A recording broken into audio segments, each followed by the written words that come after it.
143 повредени во пожарот во Кочанската дискотека Пулс ја поминале реавалуацијата од страна на проширен тим на специјалисти лекари од Кочанската и клиничките центри во Скопје, кои се вклучени во лекувањето и рехабилитацијата на младите луѓе од Кочани, но и од останатите општини во регионот.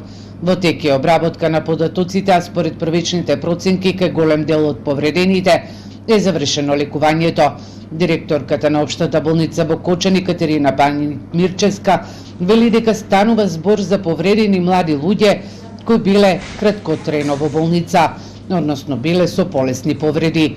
Од страна на болницата биле повикани сите пациенти кои се јавиле на првата евалуација, но на реавалуацијата се одзвале 143 повредени. Тоа е, пак ќе речам, еден динамичен процес каде што не престанува, значи ние не ги оставаме, не се заборавени, значи следењето се континуирано и во однос на тоа понатака како ќе биде следењето, кои од нив имаат потреба да бидат следени од пулмолог, значи ќе треба да ги превземат колегите од пулмологија. Оние што имаат потреба од третмани на лузините во смисла на само корекција од дерматолог ќе бидат исто така превземени од клиниката за дерматовенерологија. Во Кочанската болница во моментов на физикална терапија се јавуваат од 20 до 30 повредени.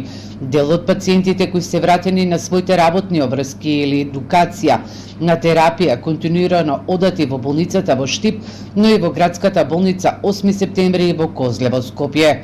Директорката на болницата Мирчовска вели дека за оние повредени млади луѓе кои имаат потреба од корекција на лузните по нивното тело или лице во странство, ќе одлучува конзилиум од лекари. Треба да се направи малку пообемен план во однос на тоа дали лекарите ќе бидат донесени, значи специјалисти од одредени области ќе бидат донесени во Македонија или повредените би биле испратени во нешто што не може да се направи кај нас, би биле испратени и во кои центри би биле испратени, пак ќе зависи од тоа. Значи ќе треба, доколку се одлучи, ќе треба да се контактира соодветниот центар, дали ќе може да го прифати, значи сепак е тоа малце посложен процес.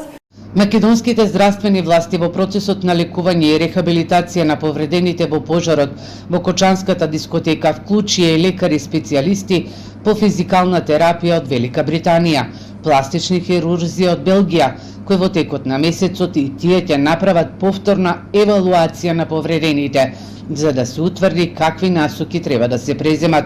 Се следи и состојбата на повредените со пулмолошки повреди, обдишување на чадот.